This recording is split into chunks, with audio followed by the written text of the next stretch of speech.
अस्सलाम वालेकुम dear students. आज हम ENG 201 लेक्चर नंबर 18 स्टार्ट करने वाले हैं, जिसमें हम बात करेंगे राइटिंग डायरेक्ट रिक्वेस्ट के बारे में। अगर आप हमारे चैनल पर नए हैं तो काइंडली हमारे चैनल को सब्सक्राइब कीजिए और साथ ही साथ बेल आइकन के बटन को प्रेस कीजिए ताकि हमारी आने वाली हर नई वीडियो आपके पास सबसे पहले पहुंच सके। अब हम आते हैं अपनी आउटलाइन की तरफ। इसमें हमारे पास सबसे पहले है ऑर्गेनाइजिंग डायरेक्ट रिक्वेस्ट मैसेज के हम अपने जो हमारे डायरेक्ट रिक्वेस्ट मैसेज होते हैं उनको ऑर्गेनाइज कैसे कर सकते हैं। उसके बाद हम बात करेंगे मेन आइडिया की कि डायरेक्ट रिक्वेस्ट का जो मेन आइडिया वो क्या होता है, उसमें क्या चीज़ें आनी चाहिए। उसके बाद हम बात करेंगे indicate your confidence that the request will be filled and उसमें ये भी डिस्कस करेंगे कि जो हमारा रीडर है उसको हमने कौन सी इन्फॉर्मेशन प्रोवाइड करनी है और हमारी जो लिस्ट है रिक्वेस्ट है वो कितनी क्लियर होनी चाहिए, उसमें क्या कुछ आपने यूज़ करना है, ऑर्डर ऑफ लेटर क्या होता है, कस्टमर लेटर्स किस तरह से होते हैं, उनका फॉर्मेट क्या होता है। और उसके बाद हम बात करेंगे रिक्वेस्टिंग क्लेम्स एंड एडजस्टमेंट के बारे में। सबसे पहले हम बात करते हैं ऑर्गेनाइजिंग डायरेक्ट रिक्वेस्ट कि आप अपनी डायरेक्ट रिक्वेस्ट को कैसे ऑर्गेनाइज कर सकते हैं। इसमें हमारे पास पहला पॉइंट है स्टेट द रिक्वेस्ट और मेन आइडिया, यानी कि जो रिक्वेस्ट आप लिखने जा रहे हैं उसका मेन आइडिया बताएं आप, ठीक है। उसके बाद है कि आपकी जितनी भी इंपॉर्टेंट डिटेल्स हैं आप वहाँ पे उनको मेंशन करें and close with a cordial request for specific action, यानी कि आप जब अपना क्लोज़ कर रहे हैं उसको तो आप उसमें अपनी कोई ना कोई खुशगवार रिक्वेस्ट लिखें, ठीक है, ताकि जो माहौल है वो एक रीडर और राइटर के दरमियान एक ठीक रहे, ठीक है। इन तीनों रूल्स को आपने फॉलो करना है जब आप डायरेक्ट रिक्वेस्ट आपने ऑर्गेनाइज करनी है, जब आप ऑर्गेनाइज करने जा रहे होंगे, ओके। उसके बाद हमारे पास डायरेक्ट रिक्वेस्ट क्या होती है। This approach work well when your request requires no special tact or persuasions. तो इसमें यह है कि जो डायरेक्ट रिक्वेस्ट है ये तब की जाती है जब आपको कोई भी स्पेशल टेक्स्ट और स्पेशल परसुएशन की ज़रूरत नहीं होती, तो तब आप डायरेक्ट अप्रोच करते हैं, ठीक है। जब आपको किसी की भी परसुएशन वगैरह की ज़रूरत नहीं पड़ती, किसी भी स्पेशल टेक्स्ट वगैरह का यूज़ नहीं करना पड़ता, तो आप क्या करते हैं, आप डायरेक्ट रिक्वेस्ट करते हैं। उसके बाद हमारे पास है मेन आइडिया ऑफ रिक्वेस्ट की रिक्वेस्ट का मेन आइडिया क्या है।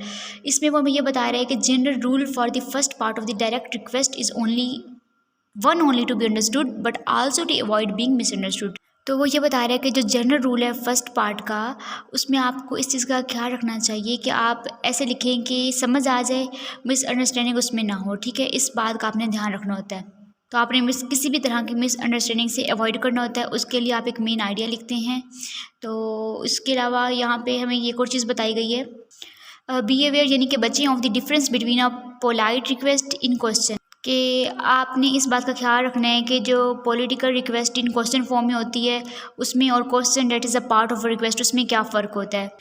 अब जो पॉलिटिकल रिक्वेस्ट होती है क्वेश्चन फॉर्म में, उसमें क्वेश्चन किया तो जाता है, जैसे would you please help us, यानी कि वो रिक्वेस्ट करके पूछ रहा है और इसके अंदर क्वेश्चन भी है, मीन कि वो पूछ भी रहा है और क्वेश्चन भी है इसके अंदर, तो यही पॉलिटिकल रिक्वेस्ट है, ठीक है। और इसके अलावा जो क्वेश्चन है that is the actual part of the request, यानी कि जो वाकई में एक रिक्वेस्ट होती है, क्वेश्चन में जो रिक्वेस्ट होती है उसमें आपका ये होता है कि आपका क्वेश्चन मार्क होता है। जब आपसे कोई सवाल किया जाता है तो उसके एंड पे क्वेश्चन मार्क होता है, ये उसकी निशानी है जो एक्चुअल में क्वेश्चन होता है, ओके। और जो पॉलिटिकल क्वेश्चन है उसमें आपका शुरू तो क्वेश्चन की तरह हो रहा है लेकिन उसके एंड पे कोई भी क्वेश्चन मार्क नहीं होता, ठीक है। ये दोनों आपने डिफरेंस इनका याद रखना है, ठीक है, कि मेन आइडिया में आपको कन्फ्यूजन नहीं होनी चाहिए, कोई भी मिसअंडरस्टैंडिंग नहीं होनी चाहिए, आपने इस चीज़ का ख्याल रखना है। आगे हमें लेटर्स की कुछ टाइप्स दी गई हैं। फर्स्ट है हमारे पास ऑर्डर लेटर। अब जो ऑर्डर लेटर है उसको हम PO भी कहते हैं। PO स्टैंड फॉर परचेजर और स्टैंड फॉर ऑर्डर, मीन के परचेज ऑर्डर लेटर, ठीक है। तो यानी कि हम ऑर्डर लेटर को परचेज ऑर्डर लेटर भी कह सकते हैं। इसका ऑब्जेक्टिव ये होता है कि आपने जो ऑर्डर किया है या आप जो भी लेटर के थ्रू ऑर्डर करें उसकी जो डिटेल्स हैं और आपने जो भी प्रोवाइड करनी है उसके अंदर वेंडर वगैरह, डिस्क्रिप्शंस वगैरह, इंस्ट्रक्शंस वगैरह जो भी डिटेल प्रोवाइड करते हैं, तो वो एक ऑर्डर लेटर होता है। कि यानी कि आपने किसी चीज़ को ऑर्डर करना है, कुछ परचेज़ करना है, उसके लिए आप ये लेटर लिख रहे हैं, उसमें आप तमाम की तमाम डिटेल्स जो हैं प्रोवाइड करते हैं, ठीक है। उसके बाद है प्लेसिंग ऑर्डर्स। इसके अंदर आप जो है रीडर का इंटरेस्ट नहीं देखते, इसमें रीडर का इंटरेस्ट मैटर नहीं करता, यानी कि आपने जो भी बात करनी है, जो आप भी आपने ऑर्डर करना है आप डायरेक्टली करते हैं, क्लियरली करते हैं, आप इस बात पर फोकस नहीं करते हैं कि आपका जो रीडर है वो क्या सोचता है, उसका ख्याल नहीं करते, ठीक है। एक्चुअल में जो बात आप पूछना चाह रहे हैं, जो ऑर्डर प्लेस करना चाह रहे हैं वो डायरेक्ट आप कह देते हैं, ठीक है। तो नेक्स्ट पर्सन का आपने इसमें ख्याल नहीं रखना होता, ठीक है। और उसके बाद हमारे पास है requesting routine information and action, कि आपने रिक्वेस्ट कैसे करनी है, यानी कि what do you want to know, कि आप क्या जानना चाहते हैं, why is it in the reader's interest to help you, यानी कि इस तरह के क्वेश्चन आपने पूछने हैं। रिक्वेस्ट करते हैं। अगर आप रूटीन में इंफॉर्मेशन चाहिए आपको या कोई एक्शन वगैरह जो भी आप लेते हैं तो उसके लिए आप इस तरह से क्वेश्चंस करते हैं, ठीक है। उसके बाद है हमारे पास रिक्वेस्ट टू कंपनी इनसाइडर्स। अगर कंपनी में आपने इनसाइडर को रिक्वेस्ट करनी हो तो आप कैसे करते हैं। Provides a permanent record. तो सबसे पहले आपने परमानेंट रिकॉर्ड प्रोवाइड करना होता है और सेम टाइम सेव करना होता है आपने। उसके बाद हमारे पास ये है कि tells precisely what is needed. और उसके बाद ये कि जो आपने एक्चुअल में रिक्वेस्ट करनी है वो आप स्टार्ट में ही पूछ लेंगे, ताकि जो टाइम है जैसे स्टार्ट करें वो आपका लेटर या जो भी आप रिक्वेस्ट करें जैसे ही पढ़ना स्टार्ट करें स्टार्ट में ही उनको आइडिया हो जाए कि आप इसमें एक्चुअली पूछना क्या चाहते हैं, ठीक है। तो आपने इस बात का भी ख्याल रखना है कि आप जब लेटर या रिक्वेस्ट लिख रहे हैं तो आपने अपनी जो बेसिक रिक्वेस्ट है उसको आपने स्टार्ट में मेंशन कर देना है। उसके बाद नेक्स्ट 2 पैराग्राफ होंगे उसमें आपने अपनी प्रॉब्लम एक्सप्लेन करनी है और ये सारी चीज़ें आपने फाइनल पैराग्राफ जो होगा रिक्वेस्ट का उसमें आपने एक्शन वगैरह लेना है और क्वेश्चंस वगैरह आपने उसमें करना है, ठीक है। ये सारी चीज़ें आपने कंपनी इनसाइडर को रिक्वेस्ट करनी है या कंपनी के अंदर ही रिक्वेस्ट करनी है, कंपनी इनसाइडर को रिक्वेस्ट करनी है तो आपने इन चीज़ों को फॉलो करना है, ठीक है।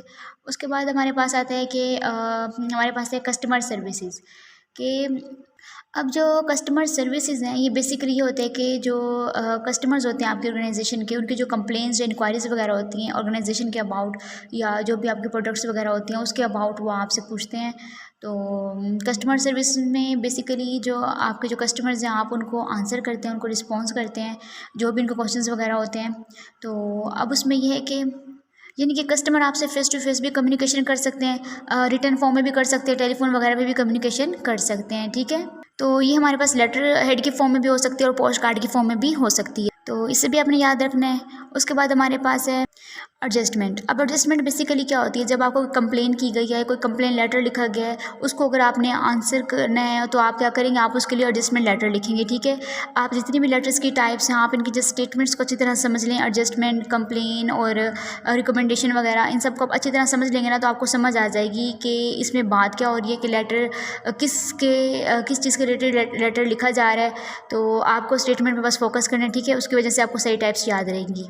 एडजस्टमेंट में यही है कि जो आपको कंप्लेन की गई है किसी चीज़ की तो आप उसमें उसका रिस्पॉन्स करें एडजस्टमेंट लेटर के तौर पर, ठीक है। तो यानी कि आप किसी भी ऑर्गेनाइजेशन को उनके प्रोडक्ट के बारे में लिख रहे हैं कि ये चीज़ ठीक नहीं थी, आप कंप्लेन के तौर पर एक लेटर लिख रहे हैं तो आप उसके रिस्पॉन्स में डिस्क्रिप्शन के तौर पर, ब्रीफ डिस्क्रिप्शन के तौर पर आप उसमें उसके अबाउट आप आंसर कर रहे हैं।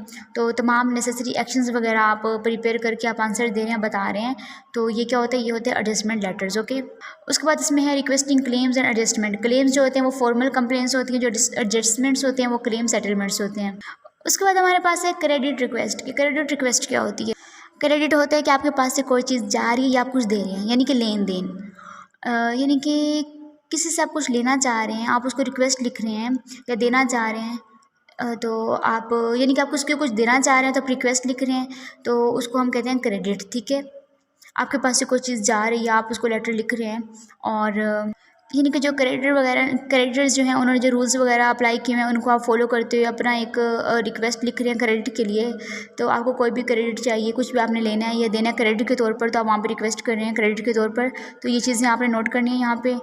और ये था हमारा आज का लेक्चर। अगर किसी को कोई बात समझ नहीं आती तो आप कमेंट्स में पूछ सकते हैं। अल्लाह हाफिज़, थैंक यू।